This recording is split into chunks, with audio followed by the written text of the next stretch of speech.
The most important Dragonflight data yet. All right, let's see this. World of Warcraft is only just coming out of probably the darkest period in its history. So far. And while I've suspected some things, I haven't had the firm data until today. Because something that we Oh, wow, he's dressed up. Okay. Has now been confirmed. That is the fact from the horse's mouth that Dragonflight did not sell as well as Shadowlands. But the question is, what does that What does it say? Dragonflight early sales have not reached the level of the prior expansion. Community feedback on the title has been positive. That's true. So they don't have actually a comparative number. They just said that it sold less. Yeah, by less. Was it like 50,000 less out of 4 million? Or was it like 2 million versus 4 million? Well, where is it? Not sell as well as Shadowlands. Way less, maybe. The question is, what does that reflect more on? Dragonflight or Shadowlands? I'm fairly sure it's the latter, and we're going to learn a whole bunch more today, NBFA. even as we go into the MAUs of Blizzard and its overall performance as a business, and what that means for us players going forward. Okay. With the help of today's sponsor, HelloFresh. Right, here's the deal straight up. Processed food is literally killing us. All of us, right? Oh, that reminds me. That's the deal. Plus, I can't keep going on wasting money in delivery apps, and that is why I use HelloFresh.com, where the code Bellular65 gets you 65% off plus free shipping. Their meal kit delivery service is absolutely killer. I believe it is one of the easiest ways you can directly improve your life. Been using them for years. All you do is select meals ahead of time on their app. They are delivered to you in a cooled box. You store the things appropriately. Some stuff goes in the pantry, some in the fridge, and that is your grocery shopping done. And when it's time to cook, and today, by the way, I'm showing off this delicious and super fast dal, all you do is grab the recipe bag, grab the refrigerated ingredients, follow their step-by-step. They got any recipes without any of that fucking vegetable shit in it? Like just some meat and potatoes? No, because it's like, you gotta admit, my man, I don't want that shit. They gotta add a thing as a steak. Guide on the recipe card, and you are done. Everything is pre-measured. And in their rapid meals, which is honestly really what I need, they've got really great time savers. Maybe like your pre-diced chicken stuff that's perfectly pre-measured. So damn handy. It means that the hassle of shopping and planning, which are the things that I believe get in the way of us being healthy, those things are gone. And since you get what you need, there's no pointless food waste, no random ingredients cluttering up your home, and that all makes cleanup so much easier. The dal was absolutely delicious, by the way, and dead easy to prepare. It's an amazing way to get into cooking. They're carbon neutral, they ship recyclable packaging, they cut food waste versus fast food. They are cheaper, faster, and much more healthy, with complete nutritional info included on the recipe cards. Oh, so they're probably gonna have vegetables and shit. Man, vegetables are bad for you? I seen a person that has meat in them, but I never seen a person with lettuce in them. Nobody ever grown lettuce off of their body, but people all have meat in them. So like, obviously you're supposed to eat meat and not lettuce. It's just that simple. When was the last time you ever seen a zucchini growing out of somebody's head? Never. They are a boon to my quality of life, and they can be to yours as well. If you click the link below, where code Bellular65 gets you 65% off. Monthly active users then, MAUs. The way that those work is that if you play one game from Blizzard in a month, you'll be an MAU. If you play, say, both World of Warcraft and Hearthstone, you'd actually be counted as 2 MAUs. So that number... That sounds disingenuous. That you're counting the same person twice because they play 2 different games? Actually rose from 31 million in the third quarter of last year to 45 million, which is the only way that I would assume that that would not be a disingenuous number is if like each one was calculated separately and they weren't sold as a combined data set. Increase of 45%. And, well, actually an increase of 21 million monthly active users, a 114% increase from the fourth quarter of 2021, so a year prior, which is... Let me read these again. Monthly active users, Activision. Okay, so Activision is kind of gone. Let's see. So this is from before. This is now. Let's see. So Blizzard has actually gone up by a lot. Holy shit. Look at that. Wow. It was 24. Now it's 45. Quarter of 2021. So a year prior. The Blizzard's doing Which great. is kind of impressive. And we'll dive into that more. Their segment revenue and operating income, which doesn't matter to us, but I guess is important, that grew 90% year over year in Q4, though obviously that would kind of always happen because of Overwatch 2 and World of Warcraft. Now on that then, World of Warcraft. That's good because they hired 100 extra people for the WoW team. Let's talk about it. So our game has delivered significant year-on-year growth in terms of its reach, engagement, and net bookings, which is the money bit. Now that means over $100 million in the fourth quarter of last year per the calendar. So if you're ever wondering how much money the game makes, well, there you go. You do the math. Now, this is where we get to the less good thing-ish. And that is that early Dragonflight sales figures have actually not reached the level of Shadowlands. If you'd like some context on that... I think that's a good thing. This might sound like a copium answer that I'm saying that, but I actually think it's a good thing. Because the game isn't massively overhyped. It's not this like huge, amazing thing that everybody thinks is going to change the world. This is going to save WoW. It's just a good, solid expansion that builds the foundation of the game. And that's what it needs so much more than more bells and whistles.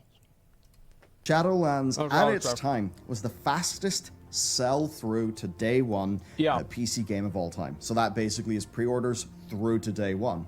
It was almost instantly dethroned by Cyberpunk 2077, and I suppose both Cyberpunk and Shadowlands were games that set records and then kind of crash and burn with their launch. And I think ultimately that is why we have not seen those people come back with the Dragonflight expansion. I also think, obviously, back whenever Shadowlands was being sold, this was in December of 2020. This was at the very beginning of like COVID coming full swing. People were taking that really seriously. So there were more people at home that were looking for entertainment. Which, I mean, now they have admitted it. We suspected this first whenever they didn't boast about their sales figures. Yeah. Obviously, now they are, well, they're saying it's not sold as well. But they're saying that in a context that, from their perspective, community feedback has been positive. That I think that that's undeniable. That the community feedback for Dragonflight has been infinitely better than Shadowlands and also BFA. And I would even go as far to say that the community feedback for Dragonflight, I do not remember, like in my mind, a time that, community feedback was so positive. I think the last time might have been like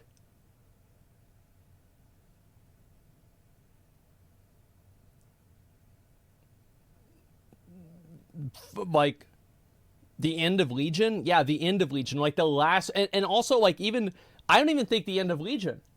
Because like people were still mad. Like you still had Legendary RNG. You still had Titan Forging. Like there was a bunch of like shit systems in Legion.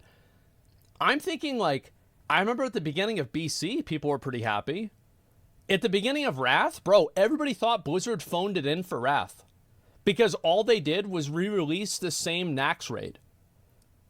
And like nobody gave a shit about it. Obviously it was really popular, but people thought the game was a joke. And then in Cataclysm, people thought there was no content in Cataclysm because there were the 3 raids, but the 3 raids were like super fucking hard, and so nobody could really do them. And then in Mists of Pandaria, like maybe Mists of Pandaria, but there were a lot of people that complained about daily quests. Yeah, a lot of issues with the game. Yeah, Mists of Pandaria, a lot of issues with the game. They killed twinking. Yeah, I would consider that a W for Mists of Pandaria. I've never met a gladiator that twinked back then, okay? There's always 1,700 trash cans that were paying extra gold to be better than people that just started the game a week ago.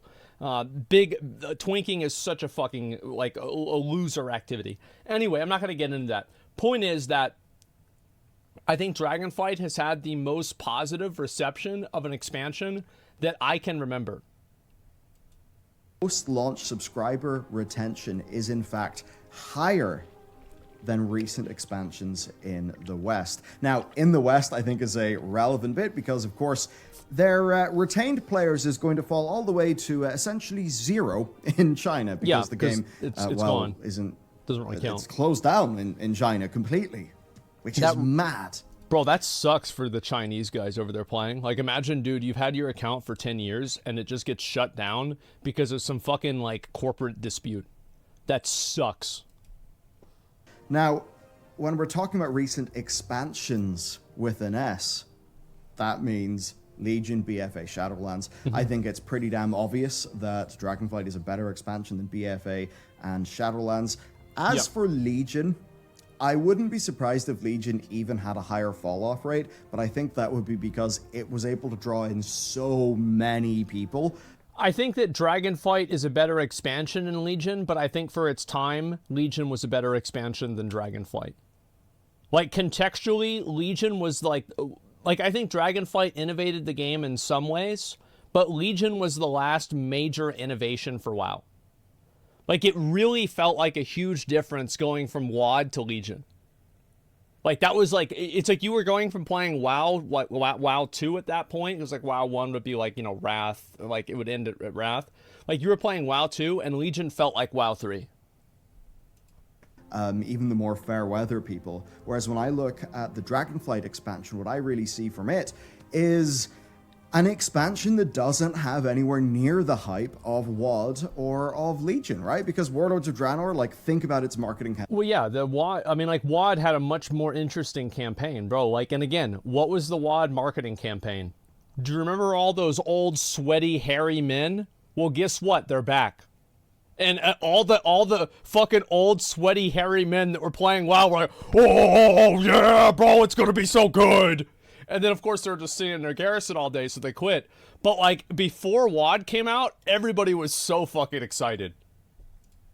Think about how much that resonated chills, with people brother. who were really there for, like, the core, you know, galloping abs and sweaty muscles, heavy metal side of World of Warcraft. Exactly. Or, of course, Legion, right? Being the big comeback with Illidan, a character that, like, everyone knows the franchise knows big, of. hairy, Whereas sweaty Dragonflight man. was just, hey, it's a dragon. there's a storm dragon that looks kind of gnarly, and you're going to a place you haven't been before. And also, it's the dragons, which is a part of the WoW canon that only the more dedicated lore people particularly know about, because previously, so much of the dragons was really dealt with in the novels. So and that's what happened with Deathwing back in Cataclysm, is that whenever Cataclysm came out, people were like, who the fuck is Deathwing? But, like, I read the Deathwing book when I was in, like, high school, so I was super hyped about Cataclysm. I was as hyped for Cataclysm as I was for Wrath. For all those reasons, yeah, people were burnt because of Shadowlands, so Dragonflight would only be able to get the most willing to come back of unretained or lost players. And I don't think Dragonflight would have had a strong enough reach because of its overall concept and its execution of the likes of the Drakthir, which... Oh, yeah. I mean, like, you can't add a scaly race and then be like, hey, yeah, this is the new thing that everybody's getting. It's so crazy. And what are we really fighting against? It's like nothing. There's no real cohesive badass character in Dragonflight either. Like, for example, in Mists of Pandaria, you had, like, Li Shen and you had Garrosh. In WoD, you had Gul'dan, Garrosh, and Grom. And also Archimonde. In Legion, you had Illidan. And then you had Kil'jaeden. And then, like, what was it? And also you had Khadgar, too. Let's see, in Shadowlands... No, BFA. In BFA, who'd you have in BFA? Not really a lot. Actually, yeah, BFA is probably about the same. Blackhand, yeah. Like Jaina, yeah, I guess kind of Jaina, I guess. And Jaina probably would be the main one. Then in Shadowlands, like, what do we have in Shadowlands? Like, the best thing about Shadowlands was fucking Denathrius. Yeah, Sarfang. Yeah, Sarfang was cool. Yeah, basically, like, yeah, those, so, like, having those key characters, I think, really helped sell the old expansions. And Dragonflight just doesn't have one of those key characters. Like, Alexstrasza is kind of like that, but it's definitely not as strong of a sell as something like fucking Illidan, right? Well and good for many, many people, but I think not as marketable a concept as other ways they could have taken that. Now, in the earnings call, they also talked about Arclight Rumble continuing to progress well through regional testing, which sure has been a while. It's a bit weird.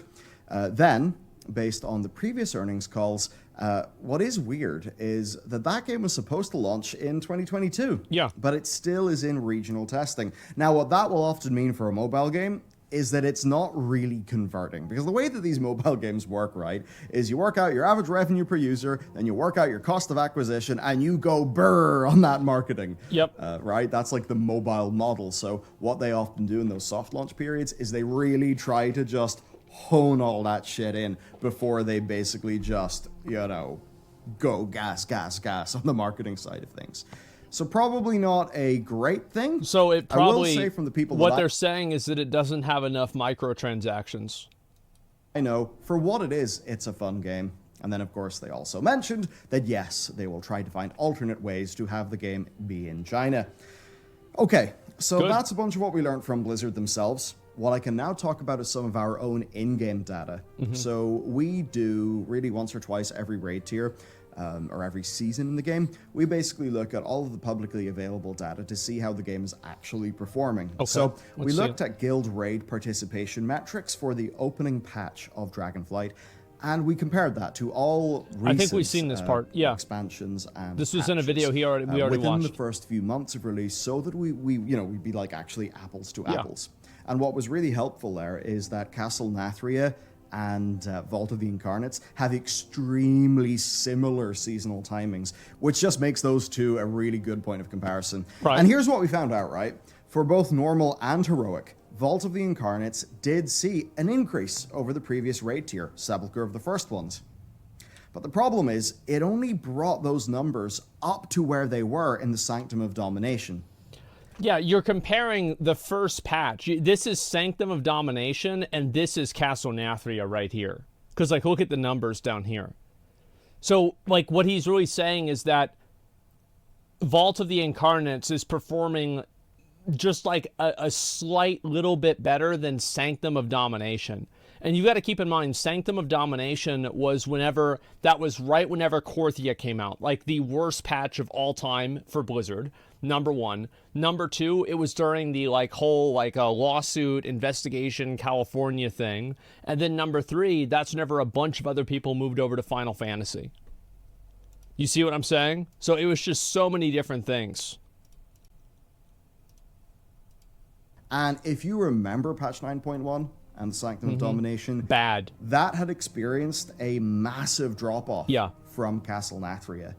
And right now, we, in the raiding side of things, are absolutely not at Castle Nathria level numbers. Not even close. Now, that is a problem for World of Warcraft, because both Battle for Azeroth with Uldir and Shadowlands with Castle Nathria had very large spikes in their graphs.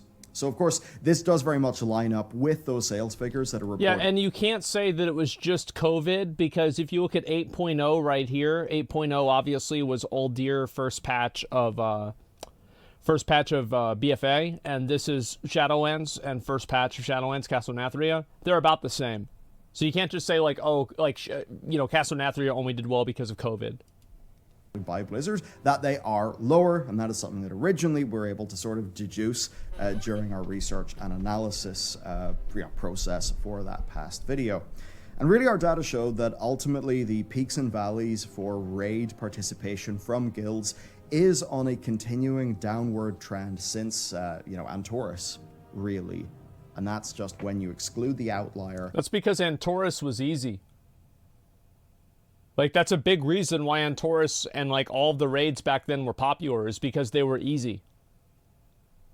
The problem now is that raids are too complex and they're just too hard. They require you to do too many things, and number scaling is too high. It's really rough. Of Castle Nathria.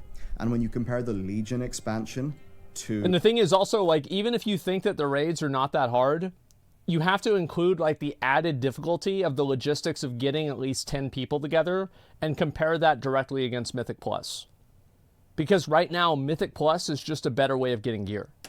Like, yeah, if you want the best gear, you need to raid also. But most people are completely fine doing Mythic Plus and then pushing that and then not raiding.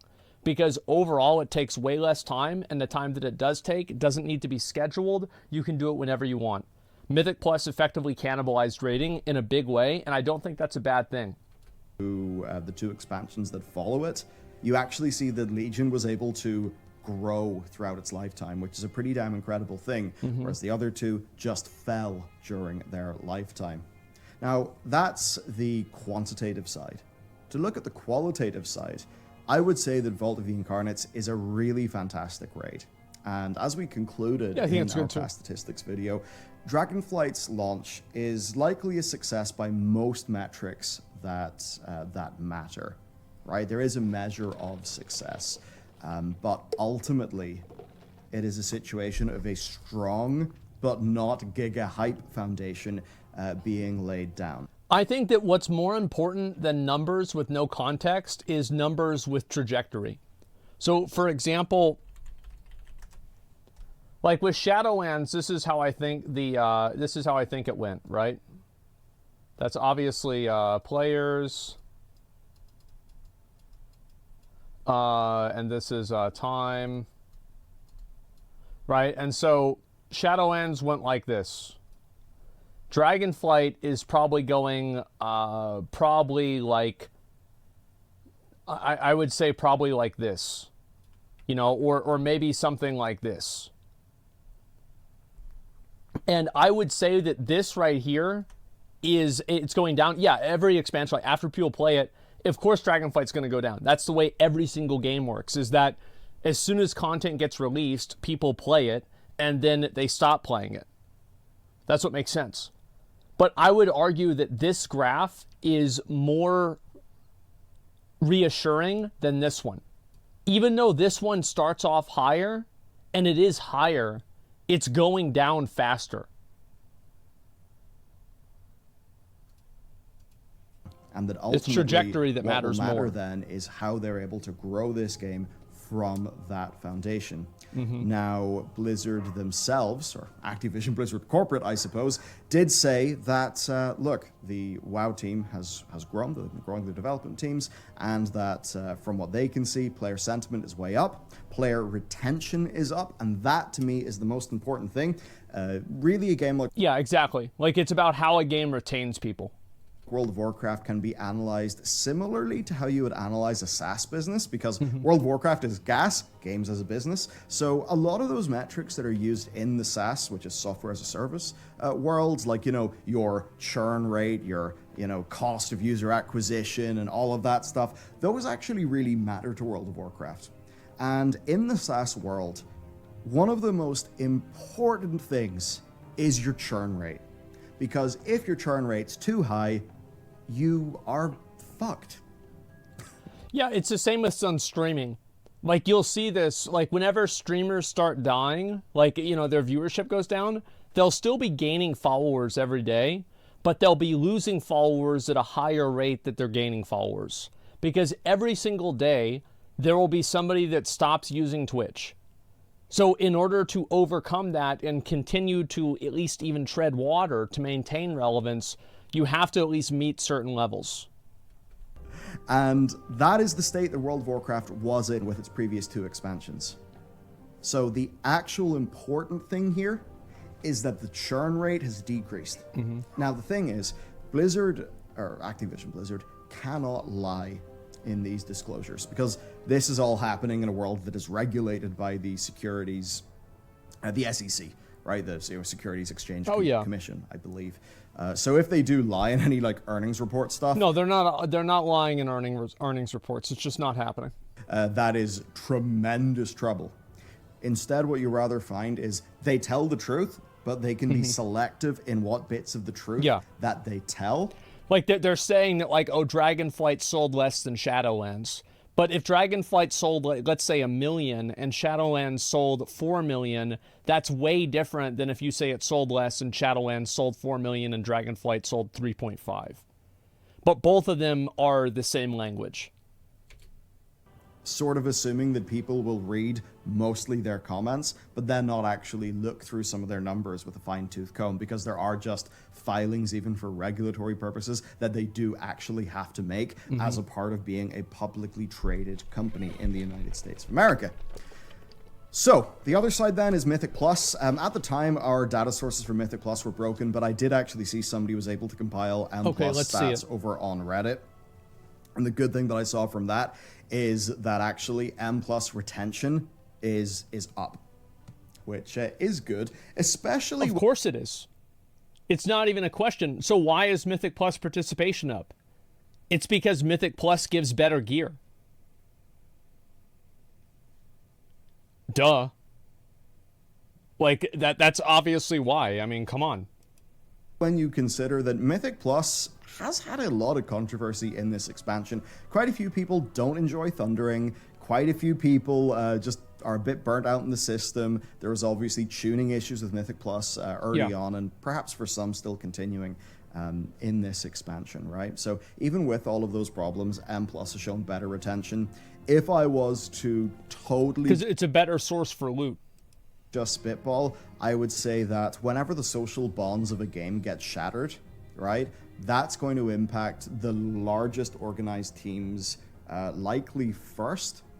But if loads of like just individual players are coming back to the game and then are being retained through the expansion being better, perhaps it's more likely, especially when we take into account cross-faction grouping for Mythic Plus. Which... Well, you also, like with Mythic Plus, you have a very evident and obvious way of progressing your character.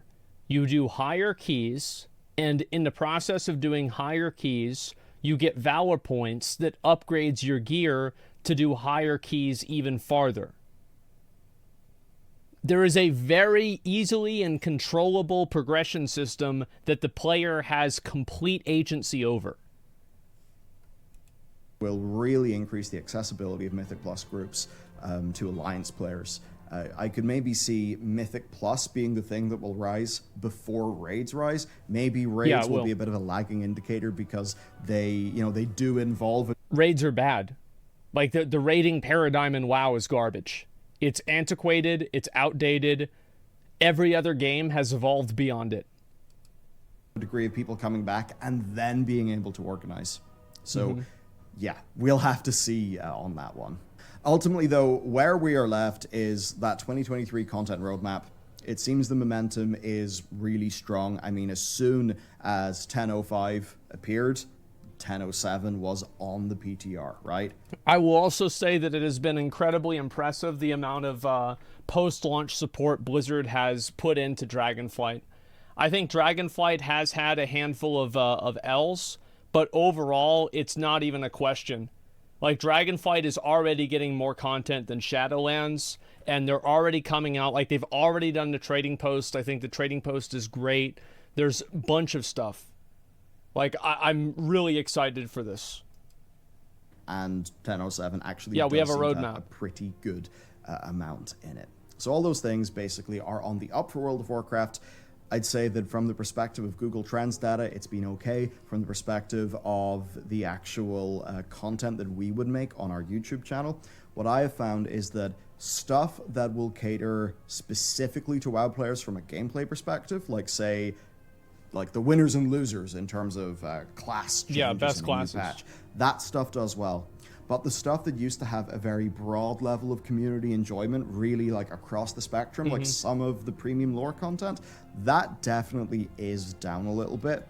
It's because more people are playing the game. And obviously, like, whenever the game is bad, because WoW has such a big player base, there's always going to be a lot of people that are going to want to watch content about how bad WoW is. But being able to have videos that are talking about the actual gameplay and like which classes perform well and having that be rewarding, that is really fulfilling. Or not really fulfilling, but that's very reassuring. Because that means people are actually caring about what class does a lot of damage. And we've essentially always I mean, our thesis and why we've continued to go really hard on that is that WoW is fundamentally better, but it's just going to take time for us to actually reap the benefits of that lower churn rate. To round things off though, I do just want to do like a few little general Blizzard things. Okay, so monthly active users, obviously they were down in like the low 20s in terms of millions. Oof. And the MAUs for the third quarter of 2022 actually didn't include the launch of Overwatch 2. So what we can see then is it going from 31 mil in Q3 to 45 mil in Q4, a 45% increase. That's huge. That will be driven, that won't be driven by the launch of Diablo Immortal, because it launched in like a previous quarter, you know? And I don't believe, like from what they said, it was just holding strong rather than having any large growth. It came out in like May or something, I think. It's Overwatch 2. And do you remember Blizzard actually saying that something like 20 million people had, you know, played it within like the first whatever amount of time? That really does show to us the power of free-to-play. Exactly. Overwatch 2 is massively successful because it's free-to-play. Like, this is just the truth. Because so many games now are shipped being broken, people don't want to spend money on something that they can't play already. Nobody wants to take a risk on a game because of how many bad games that get released. So everything basically has to be free to play nowadays.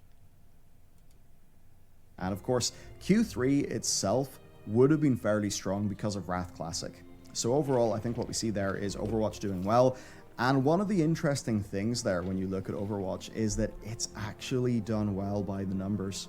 And I think to a lot of people who are frustrated at some aspects of that game, that'll kind of sting. That being said, the Overwatch 2 game director has broadly been saying more right things and has acknowledged a lot of the problems and challenges that game has been facing, and it seems like its fourth season will be able to implement a fair amount of changes, which would be good, because with Overwatch, I really actually prefer Overwatch 2's meta feel to Overwatch 1. I just want them to get the business model right. If they can continue to iterate and have a good, fair free-to-play live service, then hey, I think Overwatch is fun as hell. I think that all they really need to do is make it to where you can get loot boxes from playing the game and you can't buy them. Like, that's the one thing that I think Overwatch 2 is missing. Like, add in the Overwatch 1 loot box system, but make it to where you can't buy them, and then it would be fucking perfect. So I would be there for that. And it is a remarkably different picture to that of, say, Q4 2021, where we had 24 million monthly active users, right? Like, what a massive difference. God damn. Now, as for Activision Blizzard King as an overall company, look, it was Modern Warfare 2. Obviously, that sold all of the copies in the universe. And between all of this stuff, basically, Blizzard reported its highest quarterly net bookings to date because of WoW, Diablo, and Overwatch. Turns out Candy Crush actually did really well. Not that we care about that. What a surprise. And their mobile bookings grew in the mid-teens year over year. Their overall in-game net bookings grew 46%.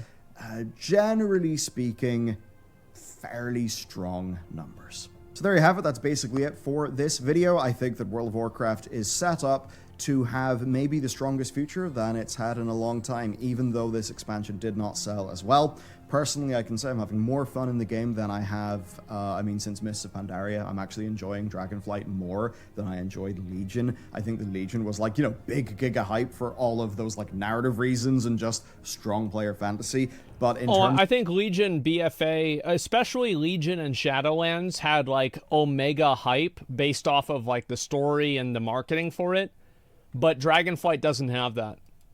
Of design fundamentals, I do actually think that Dragonflight is a better setup expansion. Yeah. We'll have to see where it goes. The next big test will be patch 10.1, so that we can see what a major content patch looks like from this refactored World of Warcraft team that is remarkably larger than it used to be, now numbering over 700 core development staff. That's a lot. Let me know what you think about everything. Let me know what your guild's experience has been. If you want to support the show, check out our sponsor. And I suppose with that, have a wonderful day and hit up this video next.